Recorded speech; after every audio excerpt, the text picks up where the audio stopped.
Hello students, welcome to Saval classes. कैसे हो आप लोग सभी। मेरा नाम है दीपक सर, सावल क्लासेस अबोहर से। आज मैं आप लोगों के साथ सेंट्रल टैट सी टैट 2018 जो 9 दिसंबर 2018 को हुआ था, उसका सोशल स्टडी का जो पार्ट था मैं उसे आपके साथ डिस्कस करने जा रहा हूं। और इसके जो पेडागोजी के क्वेश्चंस थे वो भी हम लोग ज्योग्राफी, सिविक्स और हिस्ट्री के क्वेश्चंस के साथ ही जो है वो डिस्कस करेंगे। बाकी सभी पार्ट्स की आंसर की हम लोग ऑलरेडी उसकी तैयार कर चुके हैं। एक सोशल स्टडी का जो है वो हमारा पोर्शन रह गया था। आज हम लोग जो है वो सोशल स्टडी के ही आंसर जो है वो सभी डिस्कस करेंगे।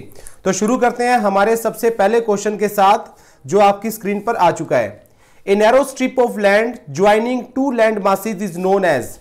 स्थल का एक संकरा भाग जो दो बड़े स्थलीय भागों को एक दूसरे से जोड़ता है उसे स्थल संधि कहा जाता है, जिसे isthmus. A is the right answer. ठीक। Second question, which one of the following continent is smallest in size. इनमें से सबसे छोटे आकार का महाद्वीप कौन सा है? तो इसका राइट आंसर है ऑस्ट्रेलिया। ऑस्ट्रेलिया सबसे छोटा महाद्वीप होता है, बल्कि एशिया सबसे बड़ा होता है। तो 6 महाद्वीप के बाद ऑस्ट्रेलिया 7वां सबसे छोटा महाद्वीप है। नेक्स्ट, तीसरा question, at the upper primary stage social science comprises of. उच्च प्राथमिक स्तर पर सामाजिक विज्ञान में कौन कौन से सब्जेक्ट्स जो है वो शामिल होते हैं? तो इसका राइट आंसर आएगा C, history, geography, political science and sociology. इतिहास, भूगोल, राजनीतिक विज्ञान, समाज शास्त्र। ठीक, तो इसका आंसर आएगा third. Next, 34th question, inductive learning is contradictory to which of the following approach. Contradictory का मतलब होता है एक तरीके से उससे उल्टा।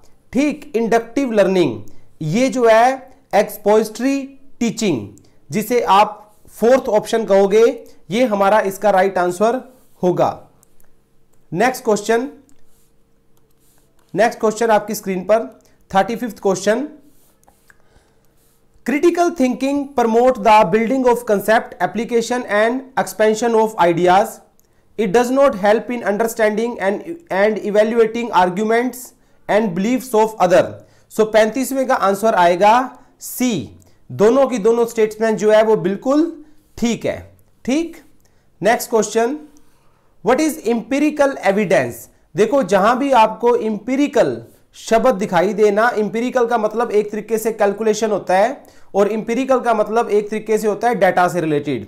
सो इसका आंसर जो है वो 4th आएगा, data gathered in real world through the senses. इंद्रियों के माध्यम से वास्तविक दुनिया में एकत्रित आंकड़े। सो 4th is the right answer.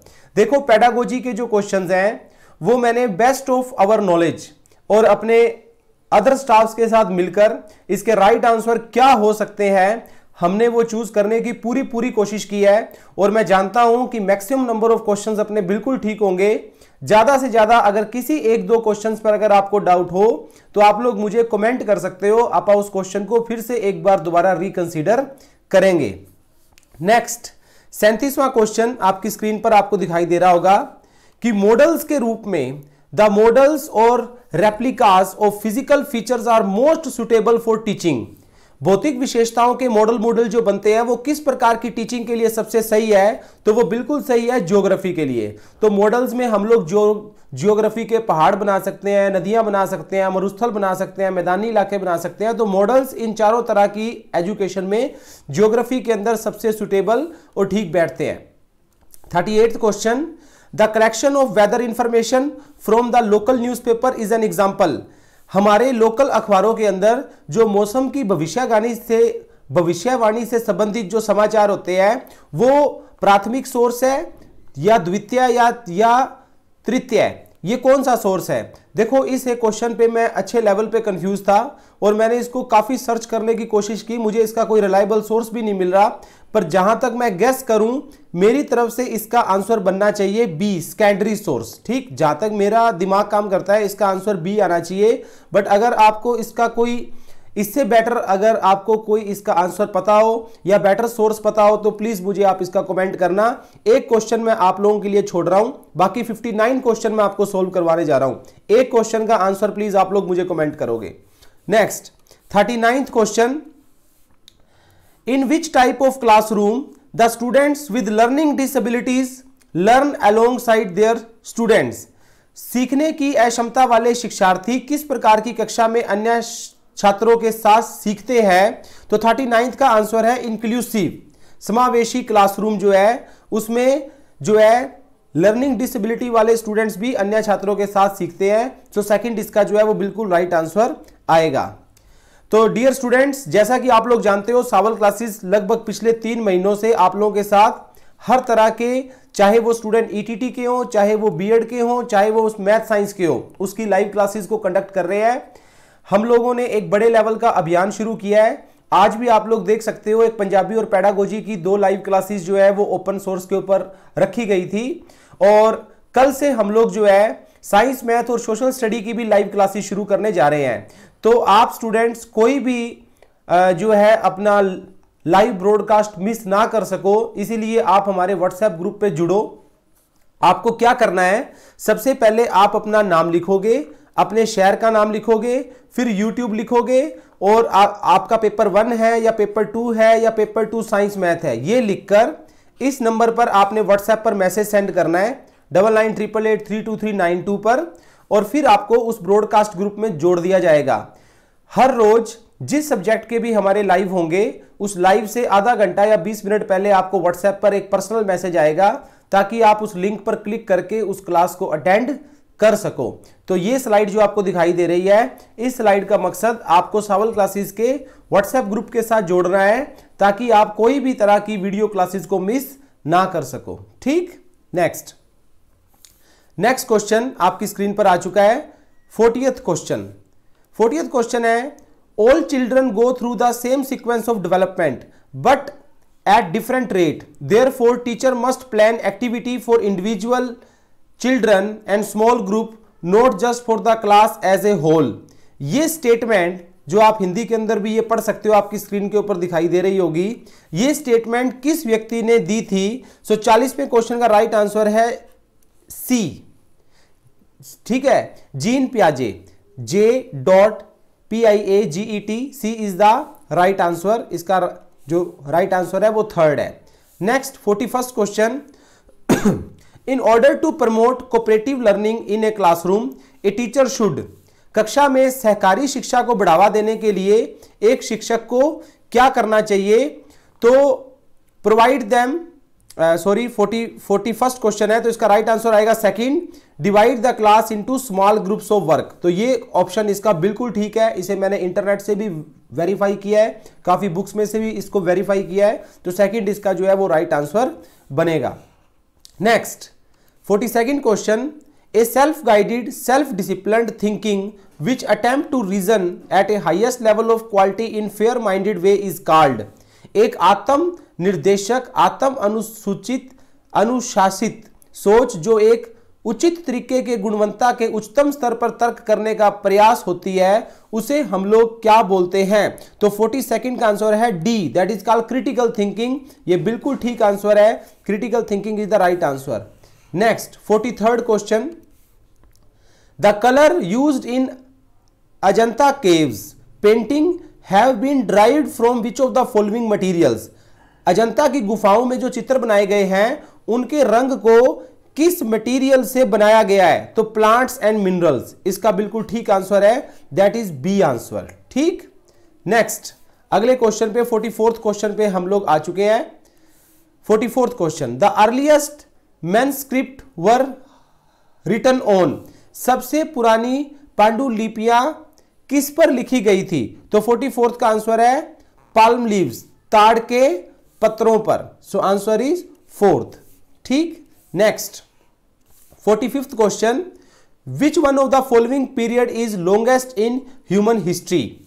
मानव इतिहास में इसमें से सबसे लंबी अवधि जो है वो कौन सी थी? तो इसका राइट आंसर आएगा डी, पूरा पाषाण काल। तो that is Palaeolithic, PALAEOLITHIC।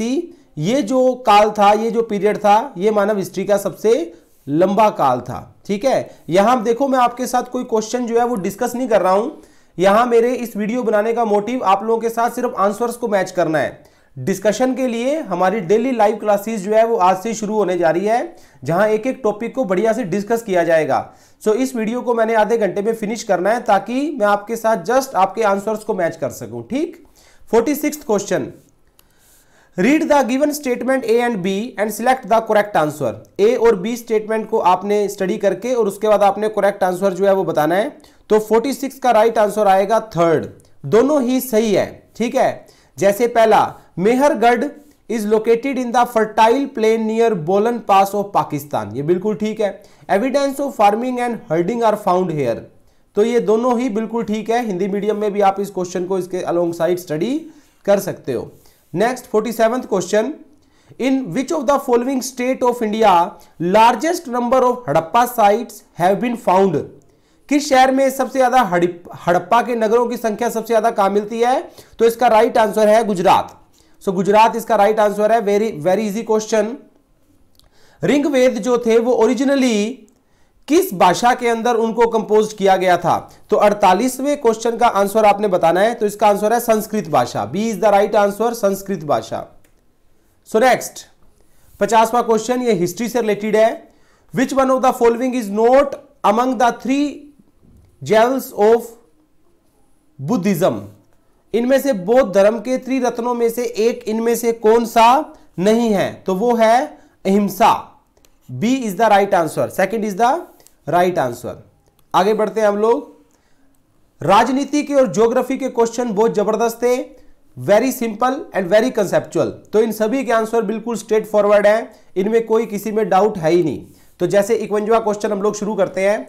Who among the following elect the Rajya Sabha member. Rajya Sabha के मेंबर्स को इनमें से कौन चुनता है? तो आंसर है एमएलए। एमएलए ही राज्यसभा के मेंबर्स को चुनने का काम करते हैं, मेंबर्स ऑफ लेजिस्लेटिव असेंबली। तो पंजाब में अगर 13 एमएलए है तो जो पंजाब से 7 एमपी जाते हैं वो पंजाब के एमएलए द्वारा इनडायरेक्टली इलेक्ट करके भेजे जाते हैं। ठीक। Next, which one of the following system of government was adopted in India. Bharat में किस तरह की सरकार है? तो इसका राइट आंसर है पार्लियामेंट्री एंड फेडरल। देखो, प्रेसिडेंशियल गवर्नमेंट अमेरिका में है, ठीक है, प्रेसिडेंशियल जो सरकार है वो कहां है? अमेरिका में। भारत में पार्लियामेंट्री सरकार है और फेडरल मतलब जहां शक्तियां बटी होती है, मतलब केंद्र सरकार की पावरें अलग, राज्य सरकार की अलग, दोनों की मिलकर अलग। तो सी इसका बिना किसी डाउट के बिल्कुल ठीक आंसर है। Next question, how many parliamentary constituencies are reserved for schedule caste category. अनुसूचित जातियों के लिए संसद में कितनी सीटें जो है वो रिजर्व की गई हैं? तो इसका आंसर है 84, बिना किसी डाउट के 84 इसका बिल्कुल ठीक आंसर है जो आप लोग टिक करोगे। 54th question, which one of the following fundamental right is violated due to practice of untouchability in India.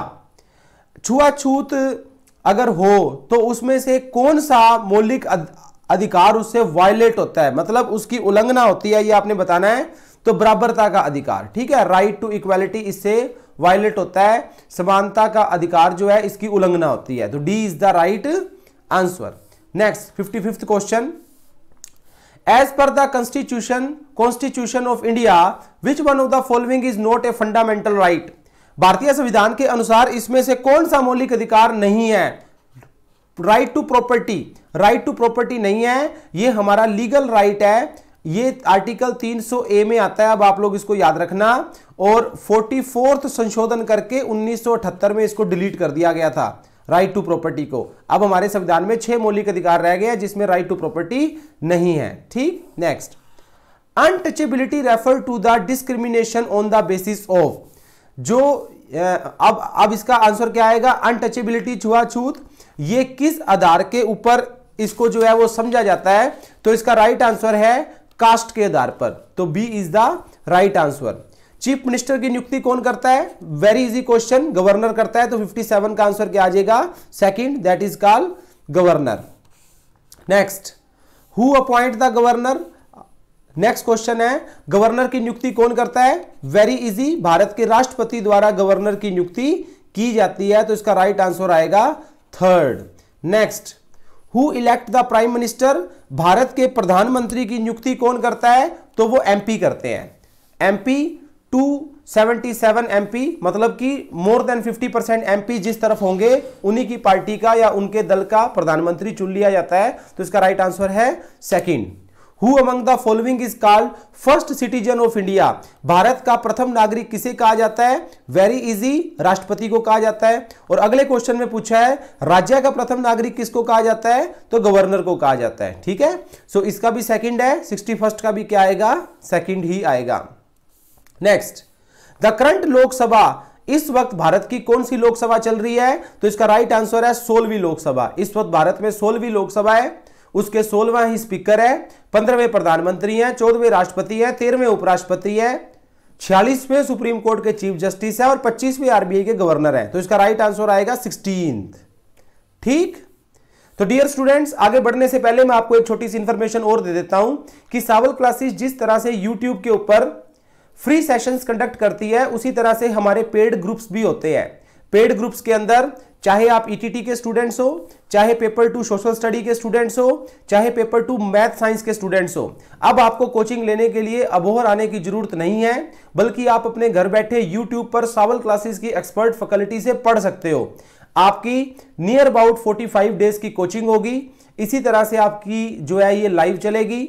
एक यूजर नेम पासवर्ड आपको दिया जाएगा, उसके बाद अबोहर से आपको टीचर्स जो है वो टीच करते हैं। तो ये हमारे प्लस कोर्सेज होते हैं जिसमें हम लोग रैंडम टॉपिक नहीं बल्कि पूरा सिलेबस कराते हैं। जैसे भारत की राजनीति में मैं 50 टॉपिक कवर करता हूं, ज्योग्राफी के अंदर भी मैं 50 टॉपिक कवर करता हूं। तो ये 100 टॉपिक्स मैं पिछले 8 सालों से करवा रहा हूं और एक भी सीटेट और एक भी पीटेट का कोई भी क्वेश्चन उन टॉपिक से बाहर आज तक जो है वो नहीं बना। हमारी कोशिश यही होती है कि मैक्सिमम सिलेबस को कवर अप किया जाए। मैं पूरा सिलेबस आपके साथ ऑलरेडी पहले से जो है शेयर भी करूंगा।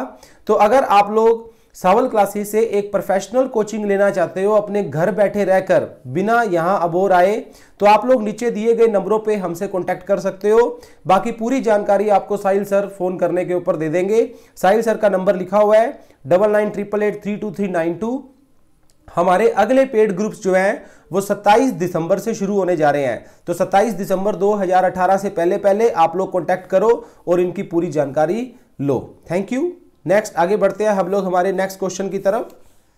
अगला question, who is the current president of India? Bharat के वर्तमान राष्ट्रपति कौन है? Ramnath Kovind. Again easy question, ये भारत के 14वें राष्ट्रपति भी है। 64th क्वेश्चन पे आ जाओ। विच of the following is not mentioned in constitution of India? Bharat के संविधान में इनमें से क्या नहीं लिखा हुआ? तो पॉलिटिकल पार्टीज के बारे में इसमें नहीं लिखा हुआ। तो second is the right answer. ठीक, क्योंकि ये इलेक्शन कमीशन ऑफ इंडिया के बारे में तो लिखा हुआ है पर पॉलिटिकल पार्टीज के बारे में कुछ भी मेंशन्ड नहीं है। राज्यसभा के मेंबर्स को कौन नॉमिनेट करता है? नॉमिनेट का मतलब होता है जो 12 मेंबर जो नॉमिनेट किए जाते हैं वो भारत के राष्ट्रपति द्वारा ही नॉमिनेट किए जाते हैं। कॉन्स्टिट्यूएंट असेंबली, नेक्स्ट क्वेश्चन, वो सभा थी जिसने भारत का संविधान बनाया था, उसके प्रेसिडेंट कौन थे?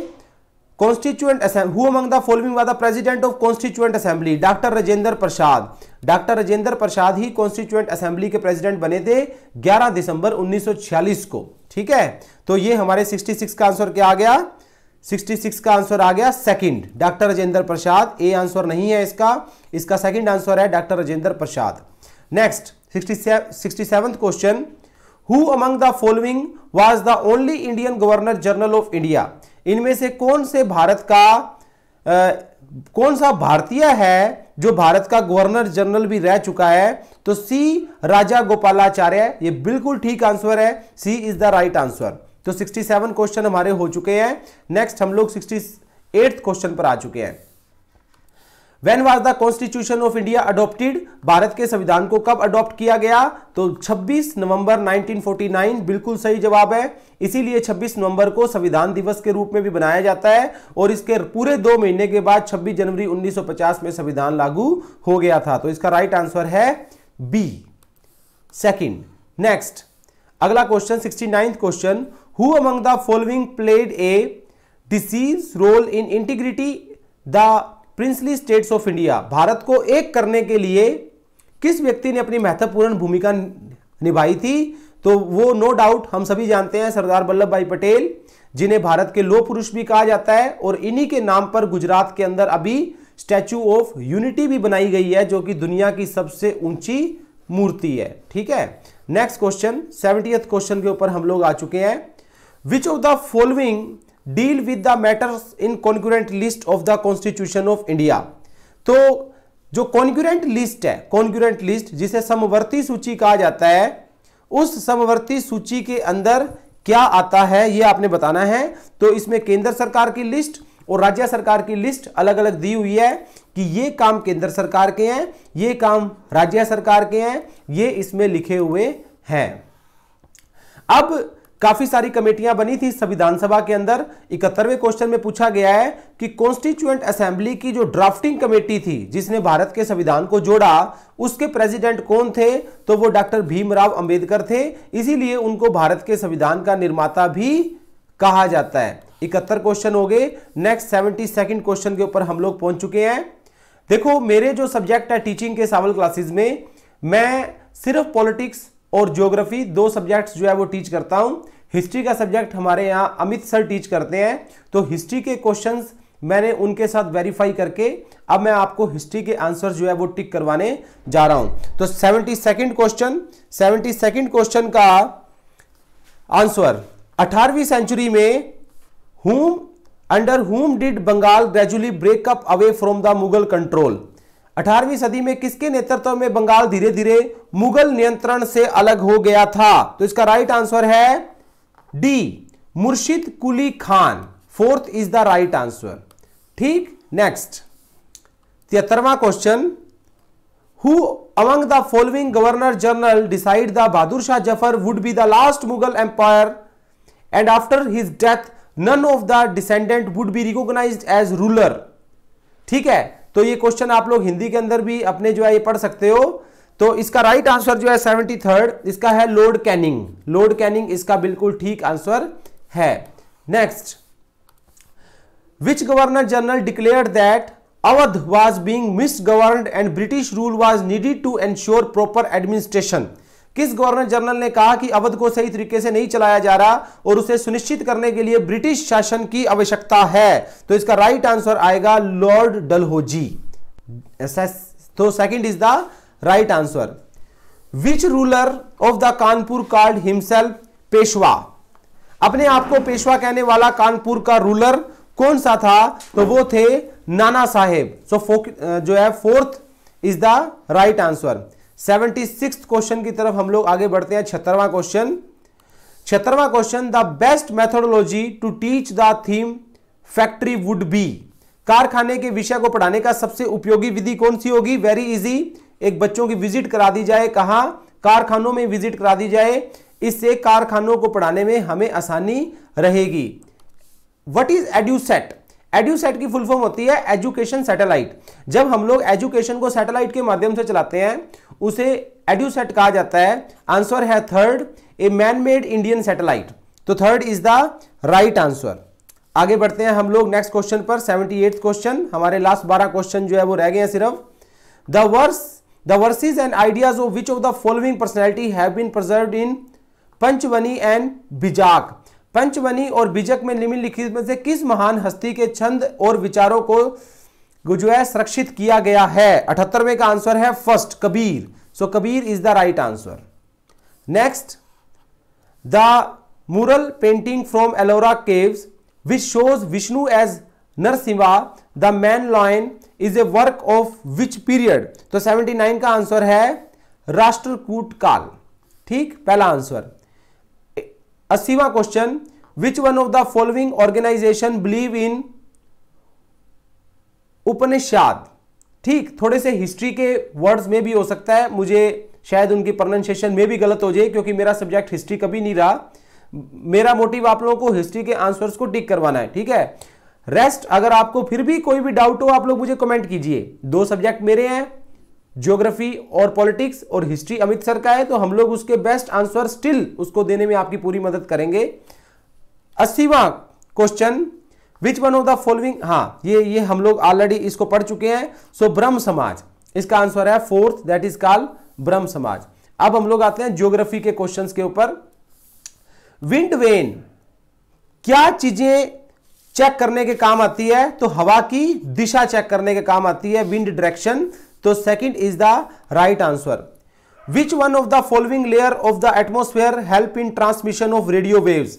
कम्युनिकेशन, हमारे धरती के ऊपर वो कौन सी परत है जो सिग्नल को कम्युनिकेट करती है? मान लो ये है हमारी धरती, यहां एक टावर लगा दिया, यहां दूसरा टावर, यहां पहली छतरी, यहां दूसरी छतरी, तो यहां से सिग्नल निकलता है, आसमान में एक लेयर के टकरा के वापस दूसरी छतरी उसको कैच कर लेती है। तो ऐसा थर्मोस्फेयर के अंदर होता है। थर्मोस्फेयर का ही पार्ट है आइनोस्फेयर। आइनोस्फेयर की डेंसिटी इस तरह की है कि वो सिग्नल को वापस शीशे की तरह रिफ्लेक्ट कर देती है, तो उससे हम लोग कम्युनिकेशन इजिली कर पाते हैं। तो इसका राइट आंसर आएगा सेकंड। 83rd क्वेश्चन के ऊपर देखो, धरती के अंदर बेसिकली 3 परतें होती है, क्रस्ट, मेंटल और कोर। कोर 2 तरह की होती है, इनर कोर और आउटर कोर। ये है हमारे पास सबसे पहले इनर कोर, फिर आउटर कोर, फिर मेंटल, और सबसे बाहर क्या है? क्रस्ट। तो 83rd का आंसर आएगा तीसरा। सबसे पहले अंदरूनी नाभि, फिर बाहरी नाभि, फिर मेंटल और फिर पेपड़ी। तो इसका बिल्कुल 100% इसका करेक्ट आंसर क्या बनेगा? थर्ड बनेगा। नेक्स्ट, हम लोग नेक्स्ट पेज पे बढ़ते हैं। बस अब हमारे कुछ ही क्वेश्चन रहे हैं, नेक्स्ट 3-4 मिनटों में वीडियो खत्म होने जा रही है। सो नेक्स्ट 84th क्वेश्चन, आपके सामने सूरज, धरती और चंद्रमा, इन तीनों की पोजीशन दिखाई गई है। आपको यह बताना है कि ये क्या दर्शा रहा है। तो ये है नीप टाइड, लघु ज्वार भाटे को ये रिप्रेजेंट करती है। फुल कॉन्फिडेंस से आप लोग इसका आंसर टिक करोगे, third. Next, when the river enters the plain, जब नदियां मैदान में प्रवेश करती है तो ये मुड़ जाती है और इस तरह से मोड़ बना लेती है, उन्हें क्या कहा जाता है? बी। ठीक, तो इसका राइट आंसर है सेकंड। नेक्स्ट आगे बढ़ते हैं हम लोग। Which means of transport is extremely useful in inaccessible area and the time of calamities for rescuing people, disturbed food, water and जब कोई बाढ़ वगैरह आ जाए, प्राकृतिक आपदा आ जाए, तो दुर्गम स्थानों के ऊपर किस तरह से हम लोग दवाइयां, भोजन या पानी पहुंचा सकते हैं? तो हवा का रास्ता उसके लिए बिल्कुल ठीक है, Airways is the right answer. Next 87th question, which branch of geography which deals with composition of particular human population is called demography? बिल्कुल ठीक आंसर है इसका, इसको हम लोग डेमोग्राफी बोलते हैं, जो इस बात पर डील करता है कि किसी जगह की आबादी कितनी है, महिला कितने हैं, पुरुष कितने हैं, एजुकेटेड कितने हैं, बच्चे कितने हैं, उसे डेमोग्राफी कहा जाता है। Next 88th question, the sun set in Gujarat about 2 hours after Arunachal Pradesh. ये बिल्कुल ठीक है, अरुणाचल प्रदेश ज्यादा ऊंचाई पर है गुजरात के, ये भी बिल्कुल ठीक है, पर इसका ये रीजन नहीं है। देखो ए आंसर क्या कहता है कि असर्शन भी ठीक है और रीजन भी ठीक है, तो ये दोनों बिल्कुल ठीक है, पर आर ए को एक्सप्लेन नहीं करता, तो ये बिल्कुल ठीक है। तो इसका ए आंसर ही बिल्कुल ठीक आएगा, इसमें कोई दो राय नहीं है, ए इज द राइट आंसर। अगर किसी स्टूडेंट को भी डाउट हो तो वो मुझे कमेंट कर सकता है, मैं इसको फिर एक्सप्लेन कर सकता हूं आपके लिए। 89th question, which one of the following is not non conventional source of energy? गैर परंपरागत स्रोत ऊर्जा का इनमें से कौन सा है? तो सोलर एनर्जी है, ये कभी खत्म होने वाला ही नहीं है। और लास्ट क्वेश्चन हमारा, द ब्रीडिंग ऑफ फिश, जो मछली पालन उद्योग जो होता है, उन मतलब कि टैंकों में, तालाबों में मछलियों का प्रजनन क्या कहलाता है? तो इसे हम लोग बोलते हैं third, that is called pisciculture, pisciculture. तो that is the right answer. तो डियर स्टूडेंट्स, मैंने आपके साथ सेंट्रल टैट का लास्ट मेरा पोर्शन जो रह गया था सोशल स्टडी का, वो मैंने आज आपके साथ डिस्कस कर लिया। इनमें से मैंने मेरी बेस्ट नॉलेज के अनुसार सभी आंसर्स को टिक किया है। स्टिल आपको डाउट हो तो आप लोग मुझे कमेंट करना। जितने भी नए स्टूडेंट्स हमारे चैनल के साथ जुड़े हैं, प्लीज वो अपने चैनल को सब्सक्राइब करें, बेल आइकन को क्लिक करें और इस वीडियो को अपने मैक्सिमम दोस्तों के साथ शेयर करें। आज से चाहे आप ईटीटी के स्टूडेंट्स हो, चाहे बीएड के हो, सोशल स्टडी, साइंस, मैथ के, सभी की लाइव क्लासेस अपने YouTube चैनल के ऊपर ब्रॉडकास्ट होनी शुरू हो चुकी है। तो आप चैनल को सब्सक्राइब करो और किसी भी तरह के डाउट के लिए हमारे नंबरों के ऊपर आप लोग कांटेक्ट कर सकते हो। जो हमारे कांटेक्ट नंबर है वो है 9569366100 और दूसरा नंबर है 9988832392। अगर आप लोग अबोहर में आके क्लासरूम कोचिंग लेना चाहते हो तो उसके लिए भी आप लोग इन नंबरों पर कांटेक्ट कर सकते हो। अगर आप लोग लाइव पेड क्लासेस लगाना चाहते हो तब भी इन नंबरों पे कांटेक्ट कर सकते हो, और अगर आप लाइव क्लासेस लगाना चाहते हो तब भी कांटेक्ट कर सकते हो। अगर आपका कोई भी डाउट हो तो we are always there to help you. बाकी किसी भी तरह की एडवाइस के लिए you all are always welcome. Thank you, wish you good luck, best of luck. CTET का रिजल्ट आने के बाद मैं उसकी आंसर की के ऊपर भी एक वीडियो बनाऊंगा और हर इंफॉर्मेशन को आप तक पहुंचाने की जल्दी से जल्दी मैं कोशिश करूंगा। Thank you very much, wish you good luck, take care.